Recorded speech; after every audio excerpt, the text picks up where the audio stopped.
Well, in the last bit before we roll out, I was just going to share this because I saw this last night and I think it's pretty good. It's a piece in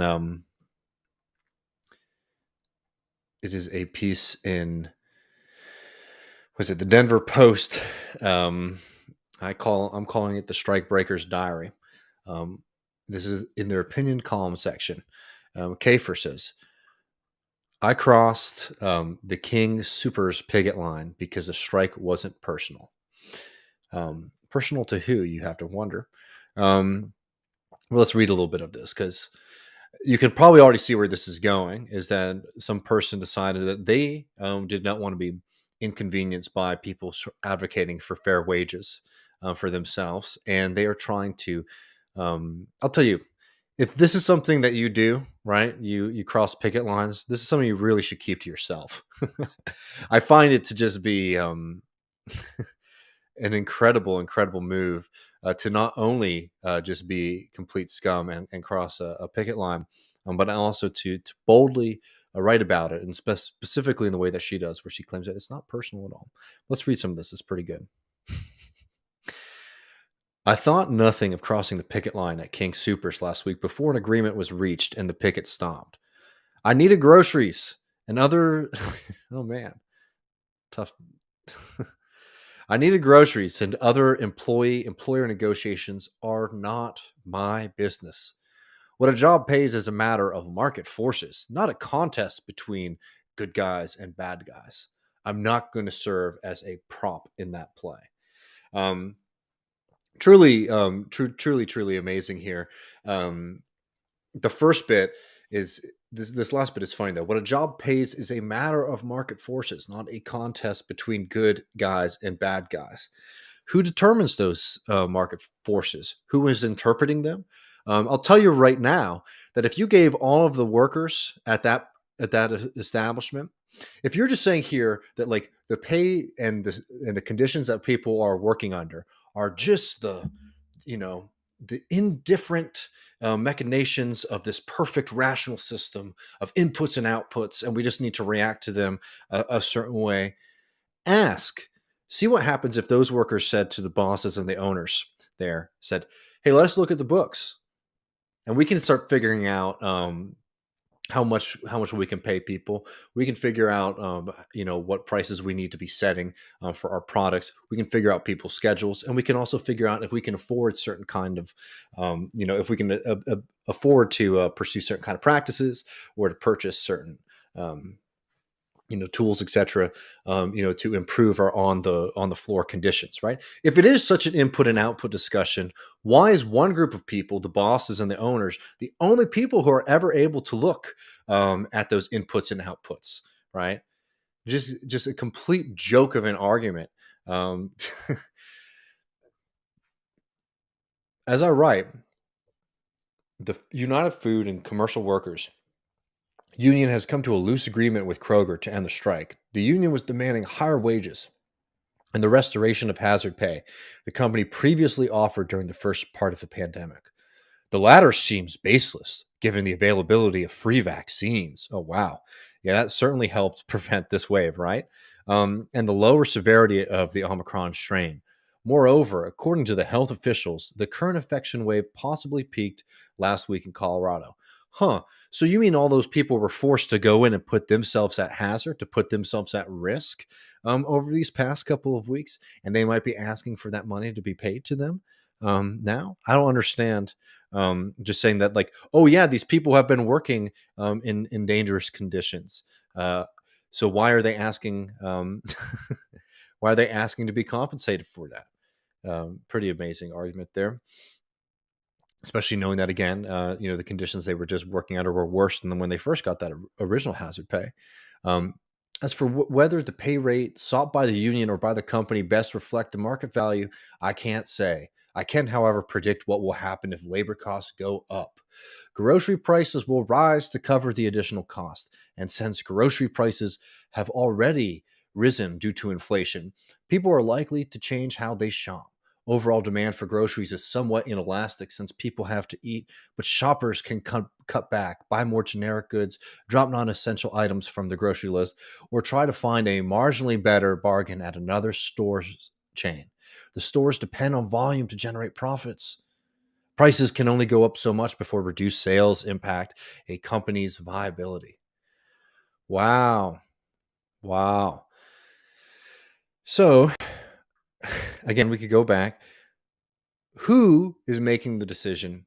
Again, I just, the way that these kind of like libertarian assholes write these pieces, it's always like, oh, everyone's hands are tied, right? These decisions are already made in advance. No, these are choices that are made um, by the bosses and the management. Because guess what? I can tell you another place. If you were looking for another place to be able to find money to be able to pay people higher wages without necessarily having to raise prices, I'll tell you a place that you can look at, and those are the profits that are going to those at the top.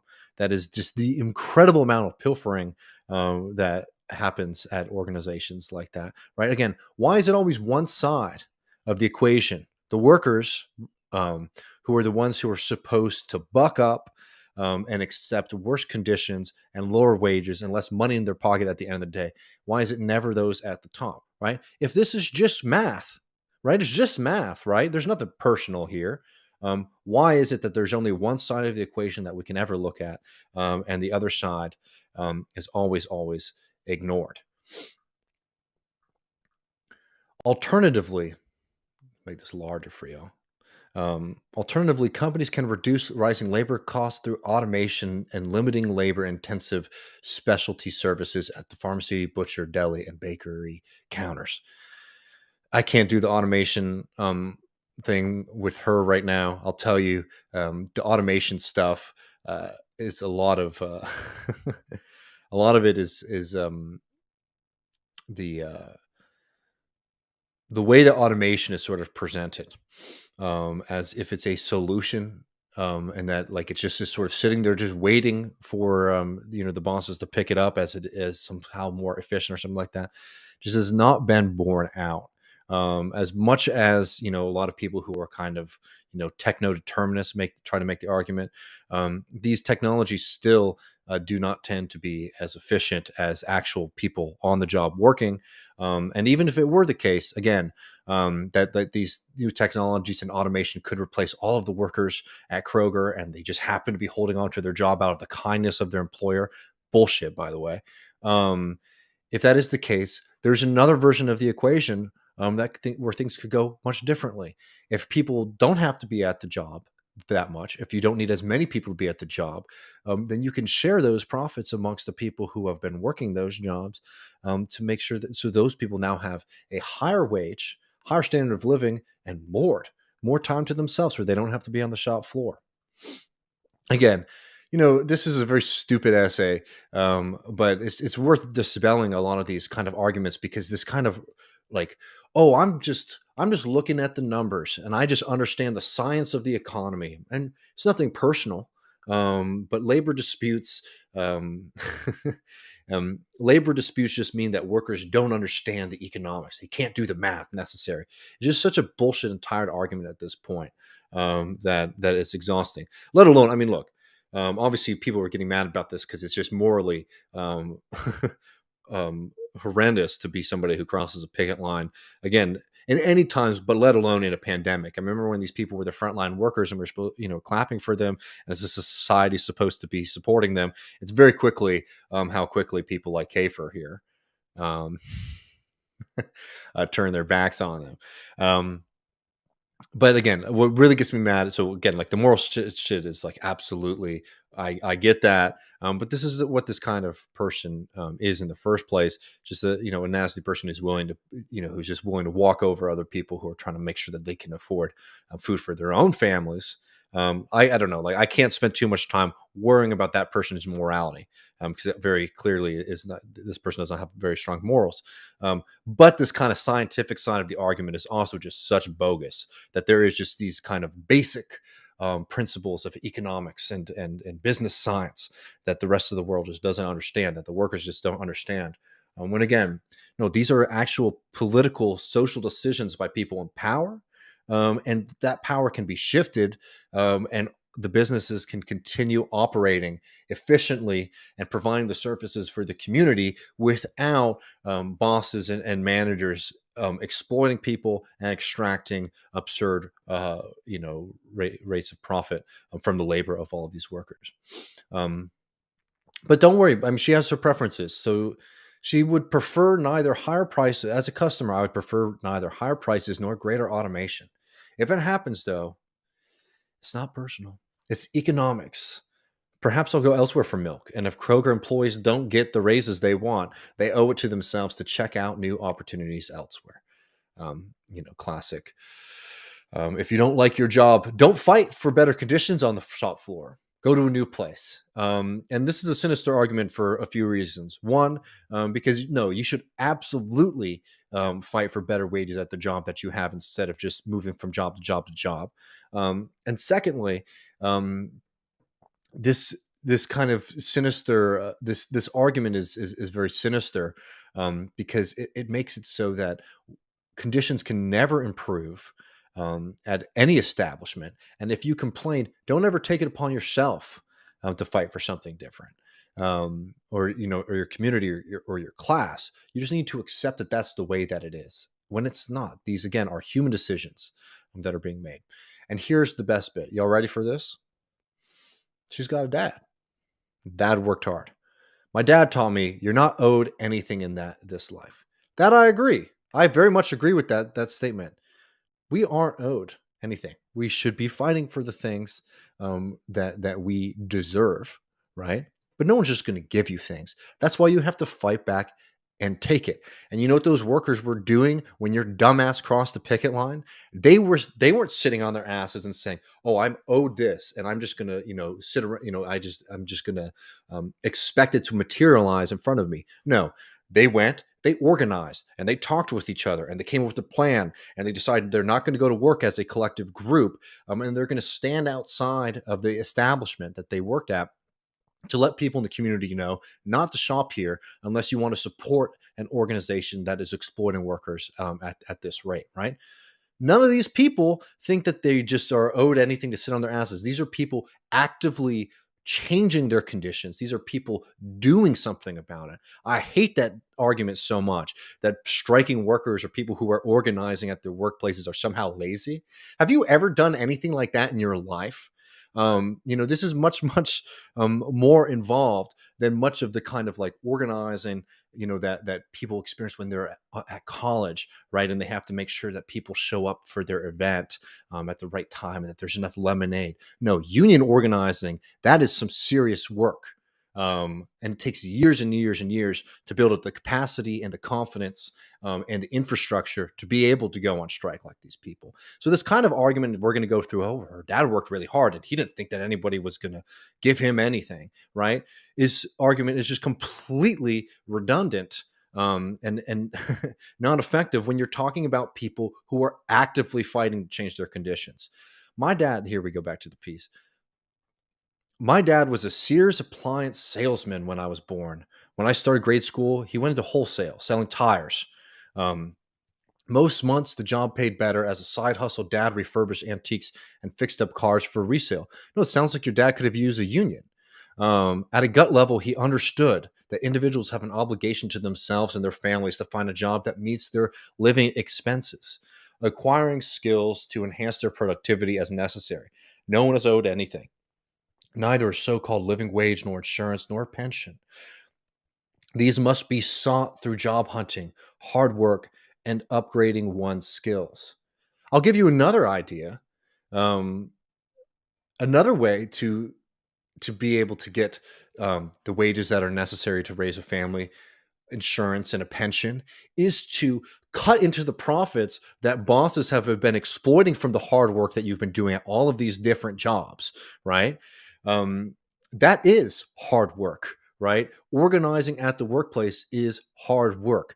Again, I just like the kind of insinuation here that union people, one, don't understand economics, and two, are thinking that they're just like owed things for existing, right? And that this is, what they're asking for is like the result of like their own, to be rewarded for laziness is such bullshit. So instead of saying I'm just going to hop around from job to job to job and hope that people at the job, at the new place that I'm working at, have fought at their workplace so that I enjoy higher wages, and that I enjoy more benefits. Take the initiative yourself, to organize at your own workplace, right? It's just absolutely ridiculous to sit here and make this kind of insinuation, that the only way that is morally valid, to improve your life, is to find a new job instead of changing the conditions at your workplace. Because again, you can make the economics work, right? I'll tell you that right now. The way that you see it, like this is like a cute thing that they do at like pizzerias. Like small businesses across the country, they're like, we're going to have an employee appreciation day where instead of the boss taking home the profits at the end of the day, they like distribute that amongst like the workers. There's a big thing in like Illinois or Indiana, I can't remember which one recently, where like, oh man, these pizza workers made $60 an hour. How did they do that? Well, because they didn't have a boss for a day. And I'll tell you, it's a pretty bad idea to do that as a boss, because you start to help people realize just how much money you siphon off of their labor at the end of the day. Right? Again, there's money to be distributed here. It's not personal. The question is never your worth. All human beings are of inestimable worth. Well, apparently not, since you don't think that people should get a living wage for their time. But what a particular sales job or any job is worth to the business. Let me read this again. The question is never what a salesman is worth, but what a particular sales job or any job is worth to the business that pays for it. Again, that is an arbitrary metric, because what a boss might want to be taking, the boss wants to pay you as little as possible, right? The reason that we have things like minimum wages in this, a minimum wage system in this country, is because if bosses could get away with it, they would be paying next to nothing for people's labor. There is money to be had. There is profit that can be cut into. And again, if this is just some cold, hard, calculations at the end of the day, show your workers your books. Let them get in there and see if they can find anything to cut before you start cutting their wages, or before you start saying that they can't have, a livable wage at their workplace. Just ludicrous. Oh, don't worry though. She worked a little bit in high school and college. Always the worst, by the way.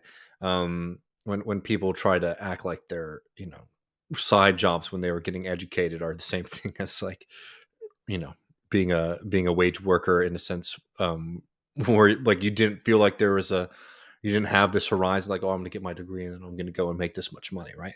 It's always amazing when people try to compare those experiences to the people who don't have this, like, oh, 4 years, I'll be done. During my decade or so in retail, sometimes I asked for a raise and got it. Other times I was refused. Sometimes I stayed for a while. Other times I left immediately for greener pastures. Ultimately, I went back to school while working full-time and developed a skill set worth more than the minimum wage, writing shitty-ass essays for the Denver Post. What I currently charge for my labor and what someone is willing to pay for it is always subject to negotiation, but I'm not looking to outside parties to weigh in on my behalf. It's probably good for her, because if she was engaging with the public here, I don't think she'd be paid as much.